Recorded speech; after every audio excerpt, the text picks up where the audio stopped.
En la clase de hoy día lo que vamos a ver es la continuación del movimiento en general, sea tanto en una dimensión como en dos dimensiones, y hacer el análisis de cómo estudiar este movimiento.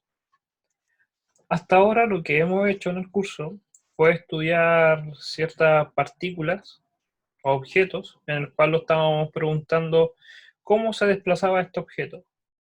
Hacíamos el estudio de tanto la distancia que recorría como su desplazamiento, y lo hacíamos por medio de dimensiones en una dimensión, movimiento en una dimensión, o movimiento en dos dimensiones.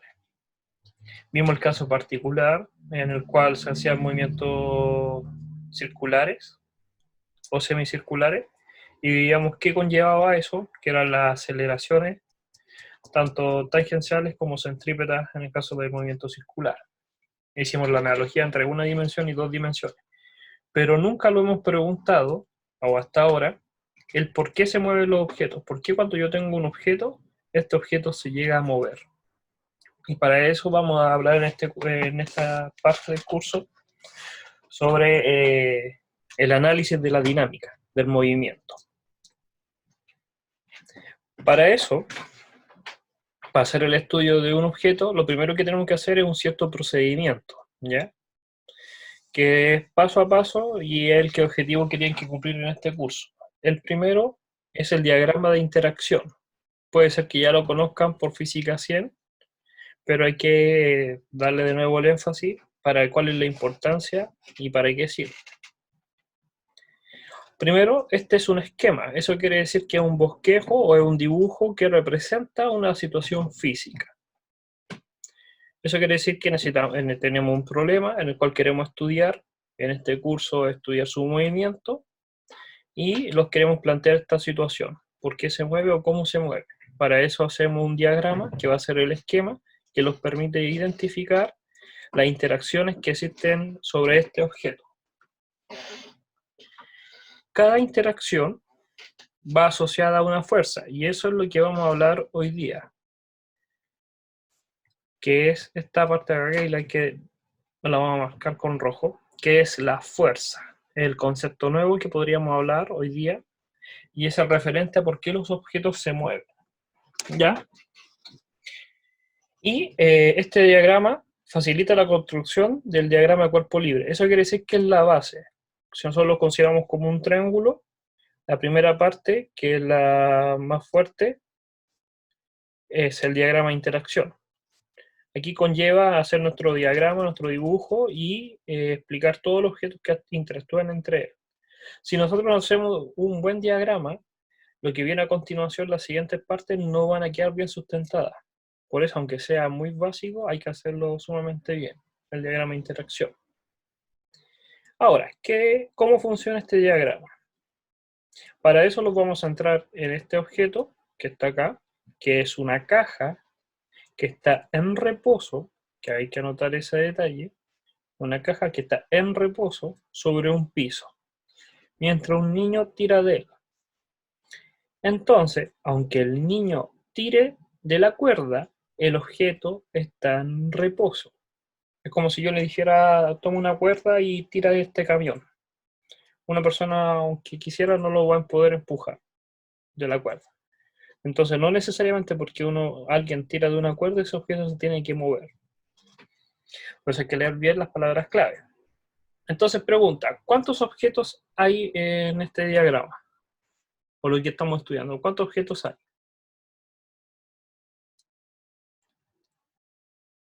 ¿Tres o cuatro? ¿Cuáles serían para ti? La caja, la cuerda. Ya, la caja, el objeto que lo vamos a entrar. ¿Quién más? La cuerda La y la cuerda, vida, que no sé si consideramos como el piso también. el niño, el piso. No, ahí está tu duda, el piso. Sí. Si lo consideramos piso o tierra. Ya. Ahora, primero, estamos todos de acuerdo que la caja va sí o sí, porque estamos en lo que queremos estudiar, ¿sí o no? La cuerda interactúa con la caja, sí, Sí. porque está amarrada al objeto y por lo tanto es la que está generando una fuerza, una tensión. el niño interactúa con la caja. Aquí uno se tiene que preguntar dos cosas. Para que una cosa interactúe con otra, ejemplo, si yo tengo el objeto A y el objeto B, este interactúa de dos formas. Uno es que interactúe de contacto, una línea recta. Y la otra forma es que sea por no contacto, como las fuerzas gravitacionales o magnéticas, eléctricas, que no necesitan tocarse para que interactúen entre ellas. Eso quiere decir que todos los objetos tú te tienes que preguntar si interactúan o no interactúan con la caja. Entonces el niño toca la caja. No. Por lo tanto no tiene contacto. ¿Y el niño ejerce alguna fuerza sobre la caja? No. No. Aquí algunos me podrían decir, ya, pero igual el niño ejerce la fuerza gravitatoria, el niño atrae. Pero es sumamente pequeño, entonces no se desprecia. Siempre se ha despreciado. Entonces, el niño no interactúa dentro de esta interacción. Ahora, el piso. ¿El piso interactúa con la caja? Sí. Sí, porque lo toca y tiene una fuerza de contacto. Ahora, y aquí viene la segunda duda que tenía el compañero. ¿El piso lo considero como tierra? El piso, siempre cuando nos referimos a esta palabra, es como de contacto, que es totalmente diferente a cuando lo referimos al concepto de tierra, que a la tierra es cuando denominamos a la fuerza gravitatoria, que no es de contacto. Entonces, yo como sugerencia, hagan la diferencia. Piso se refiere a un contacto, que en este caso puede ser un piso, en otro caso puede ser una pared o el techo, y la Tierra es totalmente distinta porque es una fuerza de no contacto. Entonces, fíjense acá en el diagrama, que está en la parte de acá, y tenemos a la caja, que es la que queremos estudiar, tenemos las fuerzas de contacto, que es la cuerda, y se denota con una línea no cortada, y le ponen una C mayúscula ahí para referirse que es de contacto, y el piso porque es la que ejerce una interacción con la caja. Si no estuviera el piso, la caja seguiría cayendo. Tiene que haber un tope, un piso, o una mesa, o lo que sea, que lo sostenga. Mientras que la Tierra es de no contacto, se le denota con la fuerza gravitatoria, interacción de gravitación, interactúa tanto con la caja como con la cuerda, y uno podría decir el piso puede ser, porque ejemplo, si yo estuviera en un segundo piso, sí interactúa también con el segundo piso, pero supongamos que está a ras de suelo, es parte de la superficie de la Tierra. ¿Todo bien hasta ahí? ¿Alguna duda? Entonces, para denotar la diferencia entre una de contacto y una de no contacto, se ocupan las líneas, tanto líneas continuas para las de contacto y las líneas no continuas para las interacciones de no contacto. Entonces esto es lo primero que tenemos que hacer, es simplemente hacer el bosquejo de los objetos que están interactuando. ¿Quién está interactuando con el objeto que queremos estudiar y qué fuerzas actúan sobre él? ¿Por qué hay que centrarse siempre en el objeto que queremos estudiar? Imaginemos que ahora, el mismo ejercicio, pero yo quiero hacer la cuerda, quiero centrarme en la cuerda. Entonces, como me quiero centrar en la cuerda, voy a escribirlo bien acá. Tengo la cuerda. Y yo me quiero centrar en la cuerda. Tengo que preguntarme desde el punto de vista de ella, ¿quién interactúa? ¿Va a ser la caja, porque la caja la está tocando? ¿Va a ser el niño, porque el niño la está tocando? Ahora sí apareció el niño. ¿Va a ser el piso? Desaparece porque el piso no está tocando a la cuerda. Y está la tierra, que la tierra sí hace una fuerza de no contacto sobre la cuerda. Entonces puedo tener el mismo problema, el mismo estudio, el mismo fenómeno, pero dependiendo de qué es lo que quiero estudiar o en qué me quiero centrar, es cómo va a cambiar este diagrama. ¿Se entiende? Por eso, yo puedo tener más de un diagrama para el mismo problema, porque depende de qué objeto de ese problema quiero estudiar. Entonces, para que lo tengan en consideración. Entonces, ya tenemos la primera, que es el diagrama de interacción. Vuelvo a decir que ese diagrama es la base fundamental para todo el procedimiento completo que estamos haciendo, y aunque suene para algunos como muy básico, es necesario y hay que hacerlo. Ahora vamos a hacer este ejercicio. Les voy a dar un tiempo y después vamos a hacer las preguntas pertinentes. Consideremos la situación es la siguiente. Dos bloques que se mueven a 3 metros por segundo hacia la derecha, al ser tirados por una cuerda. Construye el diagrama de interacción para el bloque A. Entonces ustedes ahí, en una hoja, en el cuaderno, lo que tengan, hagan el diagrama de interacción para el bloque A. Entonces, paso 1, centren en el objeto. Paso 2, empiezan a considerar todos los objetos que están interactuando sobre él. Y paso 3, hagan las líneas de contacto de interacción, tanto de contacto como no contacto. No se preocupen si se equivoca, si aquí esta es la idea, es que vamos aprendiendo y la única forma de aprender es equivocándose. Sería raro que lo supieran todos, porque si no tendrían que estar en el curso. ¿Todo bien? Entonces, enuméreme los objetos. ¿Cuáles son para el diagrama?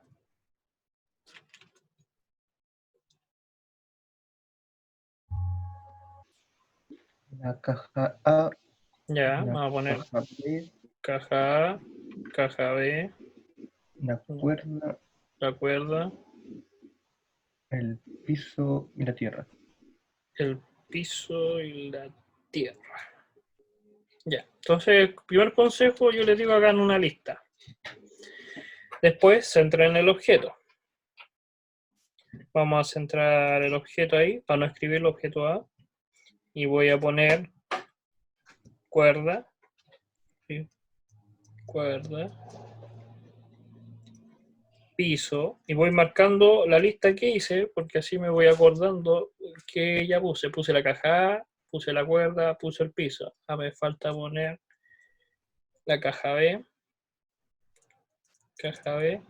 y lo voy a separar más para que pase la línea después, caja B, y la tierra. Entonces ahí yo llené mi lista.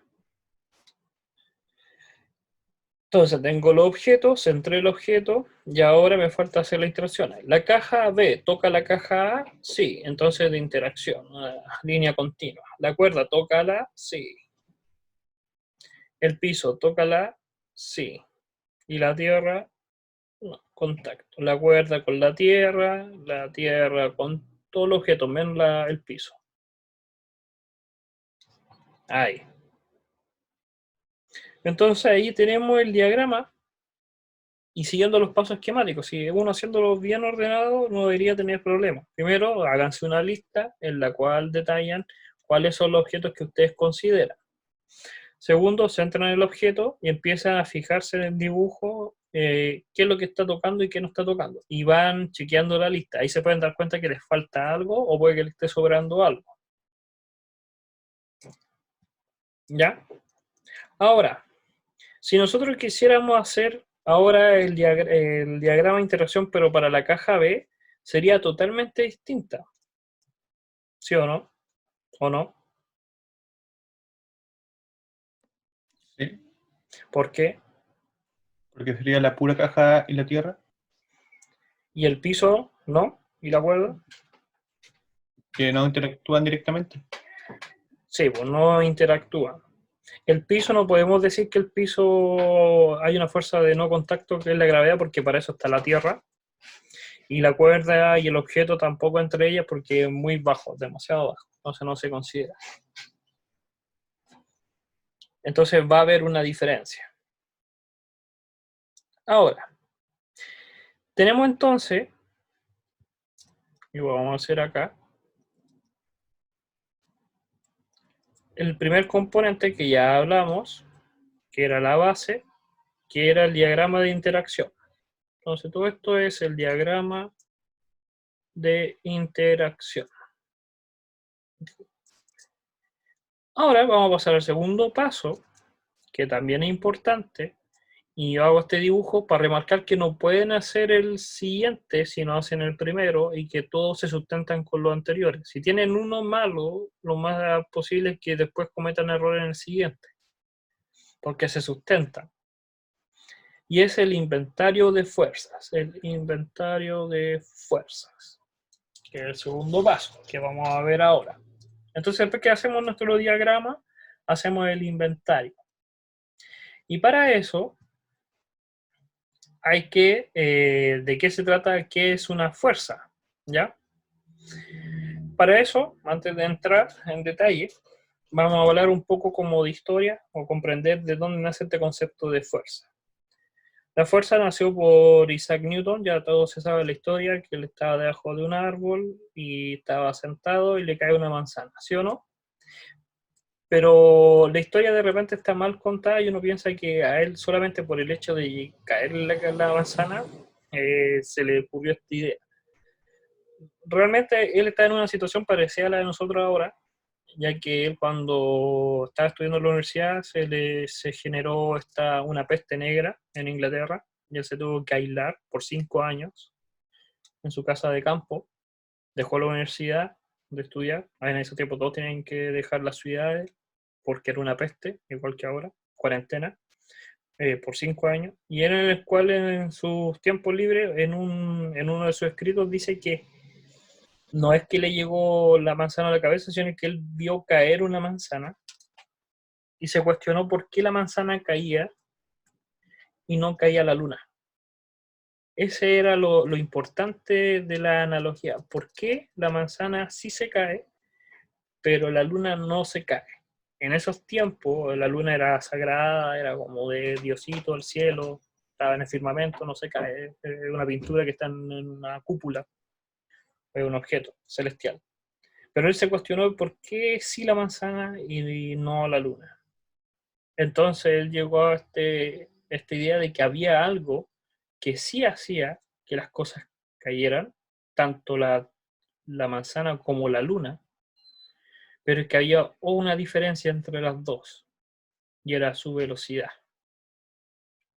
Era que la luna tenía una velocidad tan grande que aunque cayera alrededor, aunque caiga hacia la Tierra, la luna está acá y caiga hacia abajo, la velocidad que tiene hacia acá es tan grande que se forma la diagonal y el objeto siempre va a como a caer dentro de la misma órbita. Entonces realmente está cayendo, pero se está formando un movimiento circular, mientras que la manzana no. Entonces él se cuestionó esto, ¿qué es lo que hace que algo caiga? Después que llegó a esa analogía y él dijo que era la Tierra genera una fuerza que no es de contacto, es algo que no podemos percibir y que existe en todo el universo que hace que las cosas se atraigan hacia ella. Entonces entendió este concepto de fuerza. Entonces, ¿para qué nos sirve en esta parte del estudio del movimiento de un objeto? Porque un objeto se va a poder mover si se le aplica una fuerza. Va a poder cambiar su posición, o va a poder cambiar su orientación, o va a poder cambiar su velocidad si se le aplica una fuerza. Si no se aplica una fuerza, este objeto va a seguir estando como está, o quieto o con velocidad fija. Por eso es tan importante entender los diagramas de fuerza. Ahora, como nosotros ya tenemos hasta ahora, gracias al diagrama de interacción, las líneas de interacción, a cada línea le vamos a corresponder una fuerza. Eso quiere decir que anteriormente, vamos a devolvernos, por cada línea que nosotros hacíamos, sea esta, o sea esa, o sea esa, o sea esa, o sea esa, o sea esa, le corresponde sí o sí una fuerza. Y lo que nosotros depende de nuestro estudio, de nuestra habilidad, es diferenciar qué tipo de fuerza es, describirla. Entonces, ¿cómo vamos a describir una fuerza? Y esta es la regla que vamos a usar en este curso.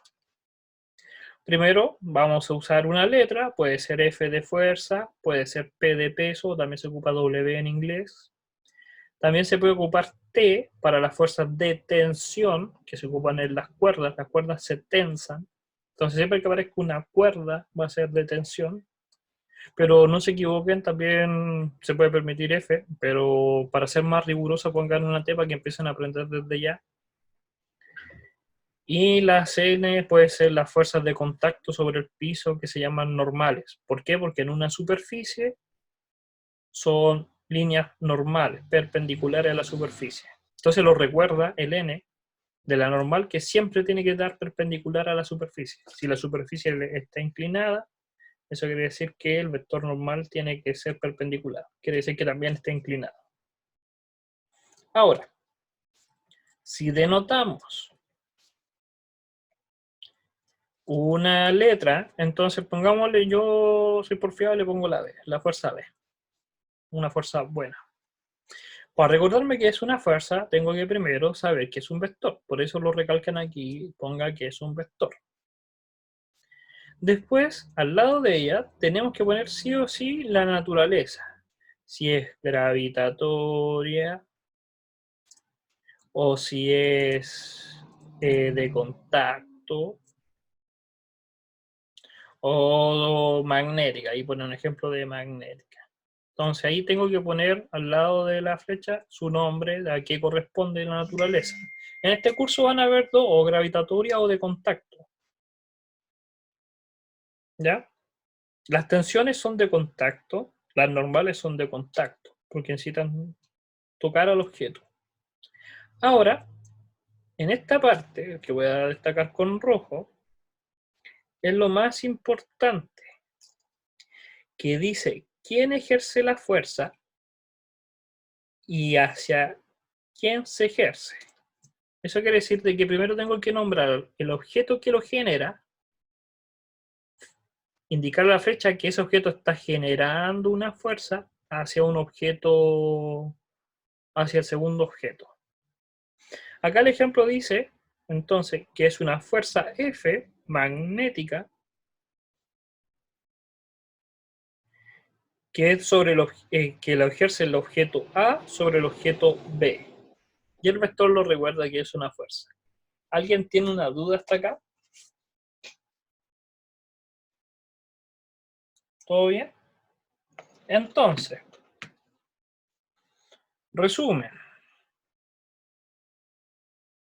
Después que hacemos el diagrama de interacción, tenemos que hacer el inventario de fuerza. La única diferencia está en pescar cada línea de interacción que habíamos hecho en el diagrama anterior y corresponderle una fuerza. Y las fuerzas las vamos a escribir con una letra, con un vector arriba para denotar una flecha que es un vector, su más naturaleza y quién la ejerce sobre quién. Entonces veamos este ejemplo. Este ejemplo es el mismo del anterior. En la caja, que un niño está empujando pero no la mueve, entonces tenemos el diagrama de interacción. La caja interactúa por contacto con la cuerda y el piso, interactúa de no contacto con la tierra. Entonces, ¿cuántas fuerzas hay? O que me interesan sobre la caja. ¿Cuántas fuerzas hay sobre la caja?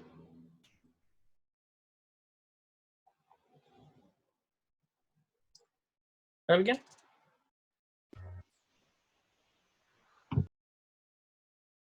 3. Bien. ¿Por qué hay 3? Porque solamente las líneas que interactúan con la caja son 3. Si hubiera dicho las totales, también tengo que agregar la que estaba acá, pero no la vamos a considerar porque solamente dije las que actúan sobre la caja. Primero está la fuerza, y la vamos a anotar con un color. La amarilla no me gusta, no se ve bien. El piso sobre la caja. ¿Por qué? Y aquí uno debería preguntarme algo. ¿Alguien tiene alguna duda? Como sobre lo que estamos hablando. ¿Qué sería preguntarme ¿Cómo yo sé quién es sobre quién? ¿Cómo yo sé que es el piso sobre la caja y no la caja sobre el piso? Y es por el hecho de a qué objeto yo estoy estudiando. Como yo estoy estudiando la caja, me estoy preguntando quiénes externamente actúan sobre la caja. Entonces, el piso actúa sobre la caja. También hay hay una fuerza de la caja sobre el piso, pero esa no me interesa por el momento, porque a mí la que me está me está generando el interés es de quienes generan una fuerza sobre la caja. Ahí, como dice Andrés, existen ambas, como lo vuelvo a recalcar. Existe tanto la del piso sobre la caja como la caja sobre el piso, pero lo estamos preguntando en este momento quiénes interactúan sobre la caja. Por eso todos los externos sobre la caja. Le vamos a llamar letra F, es un vector, por lo tanto lleva una flecha en la parte de arriba y es una fuerza de contacto. Ahí le deberían haber puesto de contacto. Entonces aquí ponemos contacto. Después, la segunda que ejerce es la cuerda. Es la cuerda sobre la caja, porque estamos centrándonos observando desde el objeto que es la caja. Como es una cuerda y está tensa, y para acordarnos que está tensa y para que nadie cuestione que la caja y la cuerda está tensa, se pone una T y es un vector. Y de nuevo es una fuerza de contacto, entonces hay que ponerle ahí contacto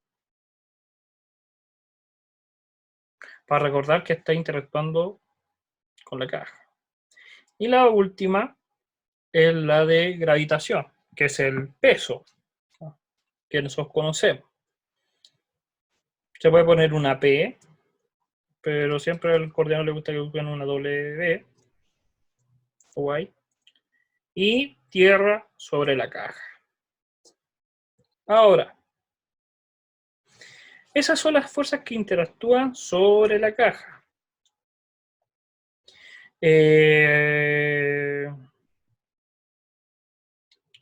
Ahora, eso, ya lo hicimos ahí, están ahí las tres, y acá se hace el inventario de las fuerzas. Entonces tenemos como inventario, paso 1, lo vamos a remarcar primero, el diagrama, que es todo esto es el diagrama de interacción. Entonces tenemos nuestro triangulito, el diagrama. Paso 2. El inventario de fuerzas. Y como se llama inventario, es simplemente hacer un checklist, una lista de las fuerzas que actúan sobre el objeto, que es la parte celeste. Basta con que hagan una lista, así 1, 2, 3, y ya están cumpliendo el inventario. Por eso se llama inventario. Ahora, en este ejemplo te dicen ahora construye el inventario de fuerzas para A y B. Entonces, pregunta. ¿Cuántos inventarios de fuerzas tienes que hacer? Aquí hay que leer textual. ¿Cuántos inventarios de fuerzas hay que hacer? 2. Bien. Y como hay que hacer 2, que son el de A y el de B, ¿cuántos diagramas de interacción necesitamos?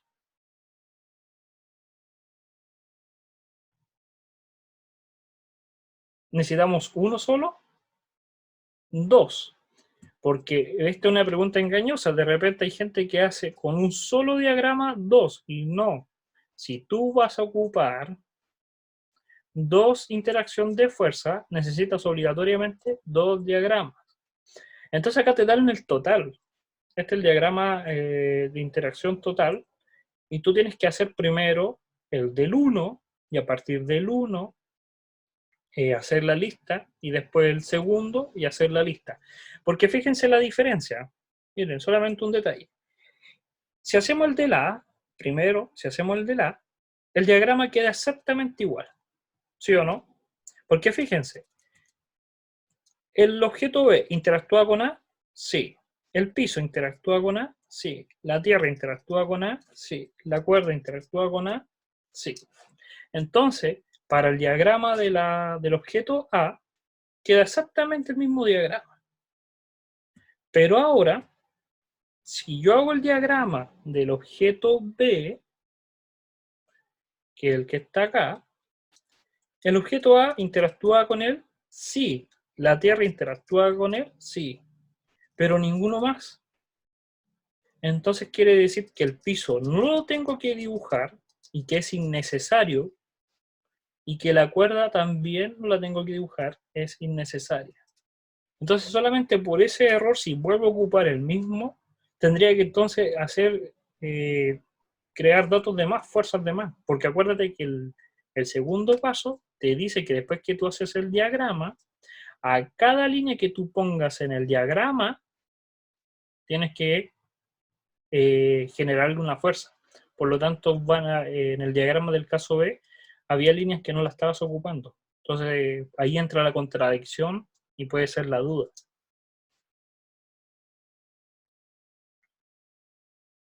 ¿Vamos bien? Entonces tenemos el paso 1 y el paso 2. Ahora, aquí, ahora te hablan sobre las fuerzas y los tipos de fuerza o las leyes por medio de las 3 leyes de Newton. Newton generó en este estudio de fuerzas 3 leyes que son las que se ocupan hasta el día de hoy y que contemplan todas las fuerzas posibles o cómo estas intervienen sobre el movimiento de un objeto. La primera se llama, le ponen en ausencia de fuerzas. Un cuerpo en reposo sigue en reposo y un cuerpo en movimiento continuo sigue en movimiento continuo, rectilíneo, con rapidez constante en ausencia de fuerzas. ¿Qué quiere decir esto? La ley 1 te dice que si tú tienes un objeto, este objeto va a seguir haciendo lo que estaba haciendo, o moviéndose en línea recta, si así moviéndose tranquilamente, o estando en reposo, si no hay ninguna fuerza sobre él, externa, ninguna fuerza. Esto conlleva un gran dilema, porque si nosotros tenemos un objeto que no interactúa ninguna fuerza externa, no interna, externa, sobre él, podríamos decir que él es un sistema de referencia ideal, es un marco de referencia ideal, porque él estaría viendo todo perfectamente. Y acá hay un problema filosófico, de que nosotros nunca vamos a saber con certeza si estamos quietos o estamos con velocidad constante. Basta con que tú estés en una micro, en el automóvil o lo que sea, con los ojos cerrados, y tú perfectamente vas a pensar que estás en tu casa, durmiendo en tu cama. Hasta que la micro, el automóvil se detenga y genere una aceleración, un cambio en su velocidad, o es que gire una curva y cambie la dirección de la velocidad, tú de ahí te vas a dar cuenta que estás sobre un objeto que se estaba moviendo. Eso lo pasa ahora, en este momento en la Tierra que gira y se mueve alrededor del Sol y todo eso, pero nosotros no percatamos ese movimiento. Entonces, aunque nosotros digamos que estamos quietos, realmente nunca vamos a ver. Y aunque estuviéramos en el espacio, tampoco vamos a ver si el espacio se mueve respecto a otro punto. Entonces él te dice que si el objeto no se le aplica ninguna fuerza, ese objeto va a seguir estando con sus dos posibles estados. O va a estar quieto, que es reposo, que lo denota acá, o va a seguir con su movimiento rectilíneo, continuo. Es como un niño que camina o corre y camina a una cierta velocidad, él va a seguir con la cierta velocidad hasta que se encuentra con una pared que le ejerce una fuerza. O está quieto y no se va a mover hasta que alguien lo empuje. Entonces se necesita una fuerza para que un cuerpo deje de estar en su estado natural, que le llamaban en ese tiempo. La segunda ley es la de las fuerzas aplicadas. La diferencia es que ahora sí hay fuerzas. Y la suma de esas fuerzas van a generar un movimiento que va a depender de su cambio de velocidad. Esa aceleración puede dar cero, puede que el objeto esté quieto. Pero la diferencia que tiene con la primera es que en la primera no habían fuerzas, mientras que en la segunda sí hay fuerzas. Un ejemplo, para que lo entiendan de mejor manera, podría ser el caso de que si yo tengo una persona, olvidando la gravedad y el piso y todo eso, si yo tuviera una persona y yo digo no hay ninguna fuerza sobre él, esta persona está quieta. Entonces está con la primera ley. Pero si ahora por la parte derecha y por la parte izquierda pongo unas personas que generan una fuerza hacia él, empujándolo, y que dan exactamente la misma fuerza, la persona del medio seguirá estando quieta, porque no la están moviendo, porque están aplicando la misma fuerza tanto para la derecha como para la izquierda, pero ahora el caso es distinto, porque ahora sí hay fuerzas, y la suma de esas fuerzas da cero. En este caso yo estoy aplicando la segunda ley, porque hay fuerzas, mientras que si él estuviera quieto, estuviera solo, sin fuerzas, también daría cero, pero sería por otro fenómeno. ¿Se entendió? ¿Alguna duda? Para diferenciar la fuerza la ley 1 con la ley 2. La ley 1, vuelvo a recalcar, es en ausencia de fuerzas, no pueden haber fuerzas externas. Mientras que la segunda ley, sí hay fuerzas externas. Entonces basta con que haya una fuerza externa, inmediatamente aplico la ley 2. Por eso en este curso casi siempre se aplica la segunda ley. Y la tercera, es lo que estamos preguntando recién, es cuando nosotros no sabíamos cuál aplicar, A sobre B o B sobre A, preguntarnos quién aplica la fuerza sobre quién. Y la tercera ley te dice que todas las fuerzas se genera un par, que si alguien ejerce una fuerza sobre ti, tú inmediatamente ejerces una fuerza sobre ese objeto. Siempre van de pares. Siempre va a haber que si la cuerda genera una fuerza sobre el objeto A genera una fuerza sobre el objeto de la cuerda. Y así. Siempre son de pares, no te puede faltar ese par. En el caso anterior, cuando hacíamos los diagramas, acá en la lista, cuando hacíamos la lista de las fuerzas, solamente lo estamos centrando en las fuerzas que actúan sobre el objeto, que es distinto a preguntar, dime todas las fuerzas que hay. Entonces, por cada una de estas, tiene que generarse la pareja, la fuerza contraria. La de la caja sobre la tierra, la caja sobre la cuerda y la caja sobre el piso.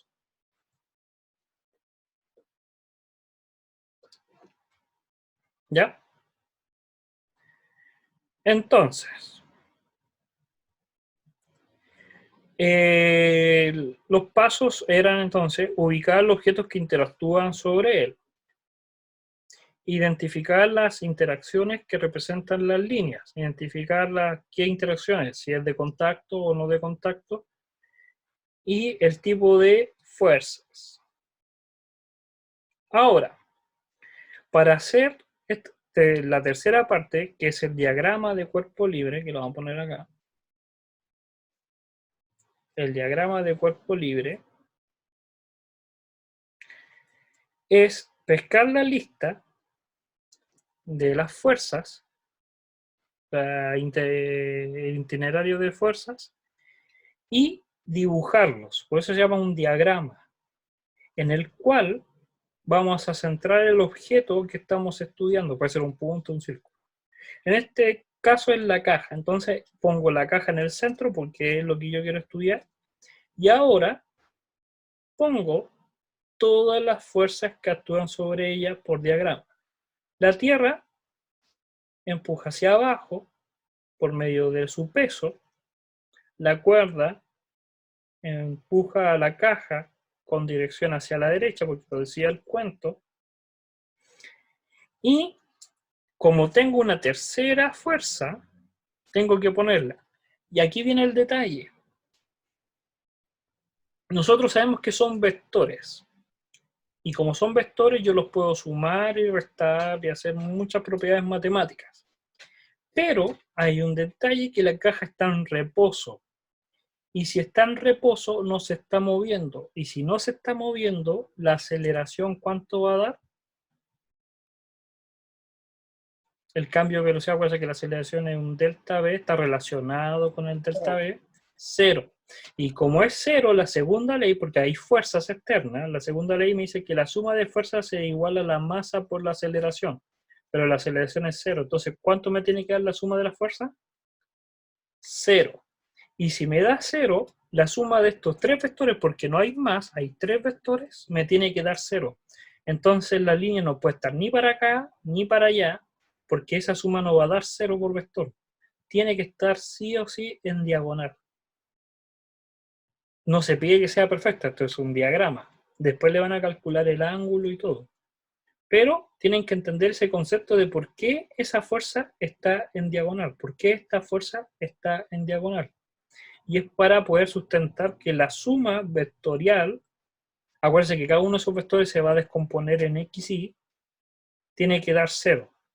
Entonces esta fuerza tiene que generar un componente hacia acá y tiene que generar un componente hacia arriba para descompensar la suma y dar 0.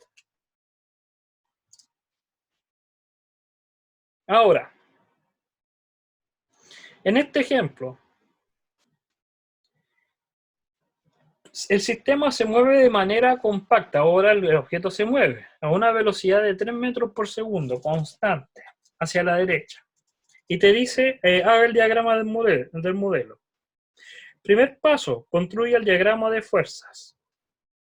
Entonces lo vamos a centrar en el objeto A, ¿ya? El diagrama, entonces, obtenemos el objeto A, ponemos los objetos que nosotros consideramos que actúan sobre él, cuerda, piso, tierra, y dibujamos su interacción. El A interactúa con contacto, toca el B, toca la cuerda y no toca la tierra, sino que es de no contacto. Hice el diagrama, que lo habíamos hecho anteriormente en el otro ejemplo. Ahora vamos a hacer el diagrama de fuerzas. Para cada línea tengo que hacerle una fuerza. Entonces, de B sobre A, hablamos de quién era sobre quién. Es de contacto, le vamos a poner ahí una. Ahí tengo una. Después tengo la del piso sobre A. Tengo la de la cuerda, que es una tensión, porque la cuerda está tensa, de cuerda sobre A.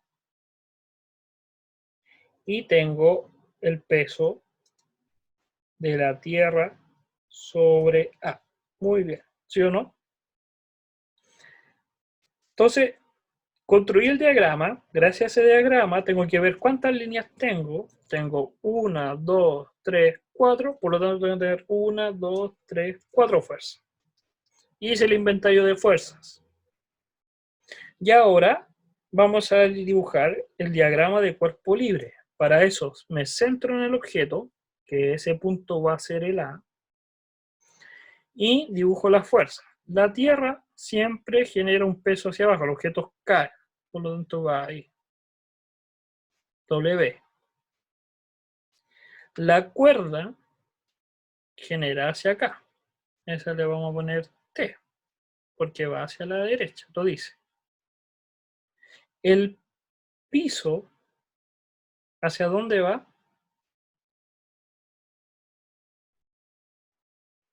O el B hacia dónde es más fácil para ti con el B. El B hacia dónde está interactuando es la fuerza que actúa B sobre A. Entonces la fuerza que parte desde B y va hacia A. Así uno se puede acordar en qué dirección va. Fíjense, es la fuerza, por eso es tan importante estos detalles. La de B sobre A. Entonces yo me paro en el objeto que lo genera y hacia quién lo genera. Y ahí está la dirección. Y no me cae la duda, porque hay mucha gente que cae de la duda y no sabe hacia dónde va. Por eso es tan importante la nomenclatura de las fuerzas. Y la última que me queda es la de la fuerza sobre el piso sobre el objeto. Pregunta, ¿cómo yo voy a saber hacia dónde va? ¿Cuánto tiene que dar la suma de todas las fuerzas?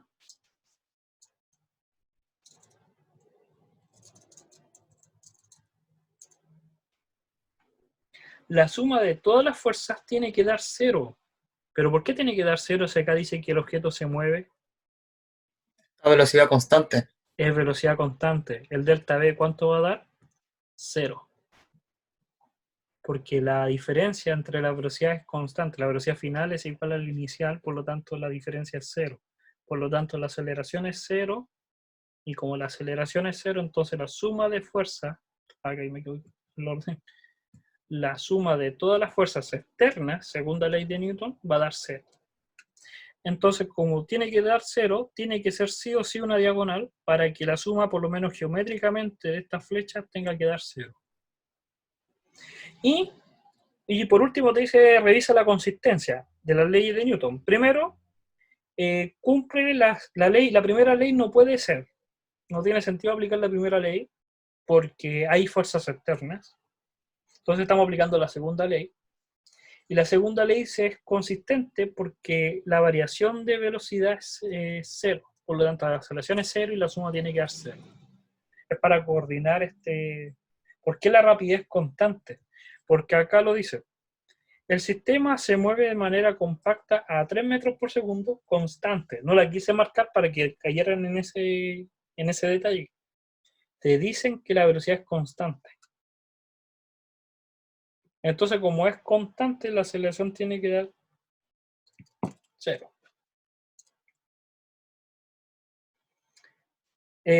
¿Todo bien hasta ahí? ¿Alguna duda? ¿No? Ya. Entonces vamos a hacer este último ejercicio, que sería lo siguiente. Tenemos dos bloques, un bloque A y un bloque B, con sus respectivas masas. Están unidos por una cuerda ideal. Ideal significa que esta cuerda no se estira, es simplemente y no se va a romper. Que no se rompe y que no se estira, porque la cuerda realmente sí se puede estirar, pero en este caso no. Y se mueven con una rapidez constante. Hacia la derecha. Una segunda cuerda ejerce una fuerza horizontal T de magnitud 30 newton sobre el bloque A. Entonces, los bloques A y B están unidos por una cuerda ideal y se mueven con rapidez constante hacia la derecha sobre una superficie horizontal. Una segunda cuerda ejerce una fuerza horizontal T de magnitud 30 newton. Entonces,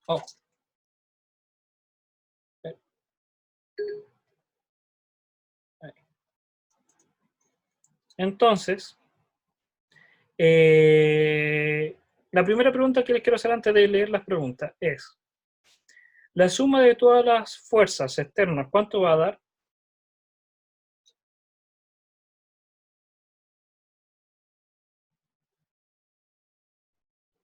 0. ¿Por qué? Porque tienen rapidez constante. Aunque hay una fuerza en la cuerda T, aquí mucha gente cae y cuestiona y dice, pero si hay una fuerza, puede ser que la suma de 30. No, porque los objetos se mueven a rapidez constante. Entonces la suma de todas las fuerzas va a dar 0. Esta información te la pusieron después, pero está dentro del sistema. Ahora, construye el diagrama de interacción. Vamos a hacer el del caso del A. Entonces tenemos el objeto A, que lo vamos a poner acá. Sobre él actúa el piso, la tierra, la cuerda, vamos a llamarle cuerda T, y vamos a llamarle T30, refiriéndome a esa de 30, y la tensión de B sobre A, la de la cuerda de B y A. No hay nadie más, porque sobre A actúa este objeto, esa cuerda, hay dos cuerdas, está el piso de contacto y está la gravedad. Segundo paso, el inventario de fuerzas. Como tengo 4 interacciones de contacto, tengo que tener 4 fuerzas. La de la cuerda entre B y A la tensión de la cuerda que genera los 30, el piso, la fuerza del piso sobre el objeto y el peso de la Tierra. El peso que genera la Tierra, la fuerza de la Tierra que genera el peso de A. Tengo los 4. Y el tercer paso es hacer el diagrama de cuerpo libre. Me centro el objeto y me pregunto, primero el más fácil es el peso. El peso siempre va hacia abajo. ¿Por qué? Porque la Tierra en una localidad muy cercana, por límite, tangencial la superficie, y el peso es perpendicular, siempre va hacia abajo. Siempre, siempre, siempre, aunque esté inclinado, va hacia abajo. Después, ¿cuál más tengo? Las cuerdas. Tengo la cuerda 30, T30, la otra T de B sobre A, la cuerda BA, y falta la de la tierra. La del piso. La del piso, por el dibujo, más o menos tendría que ir hacia arriba, ¿sí o no? Pero puede ser que vaya un poco hacia la derecha o vaya hacia la izquierda y va a depender de estos objetos. De quién ejerce más fuerza sobre A. Si la cuerda de BA o la de 30 newton. ¿Cómo yo puedo saber cuál ejerce más? Basta con que calcule la fuerza de B. Porque yo tengo que saber más o menos el peso. Este peso que genera es una carga para A. Entonces, ese peso yo podría saber a simple vista más o menos cuánto es lo que aporta. Si lo que él aporta es mucho mayor que esos 30 newton, entonces la fuerza se tiene que ir hacia acá para compensar. Al contrario, si la fuerza de 30 newton es mucho mayor que la fuerza que ejerce la cuerda, tendría que entonces esta compensar para que se mantenga el cero. Sí, la del piso siempre tienen que partir por lo seguro, siempre el peso. Después, las tensiones y por último ya la interacción de piso, las de contacto, porque las de piso, están escondiendo dos componentes. Una que es la normal, que todavía no hemos hablado, pero vamos a hablar en la próxima clase, y aparece también la fuerza de roce, que va en contra del movimiento. Por eso, la que estamos dejando hasta el final. Ya si en la siguiente clase vamos a descomponer esa, porque acuérdense que después todos los vectores se tienen que descomponer. Entonces le vamos a poner nombre a esa componente. La componente en Y y la componente en X, dependiendo de hacia dónde se mueve el objeto. ¿Se entendió? ¿Alguna duda? ¿No? Recuerden que esta clase igual se va a grabar, ya se grabó, entonces va a estar subida dentro del fin de semana al internet.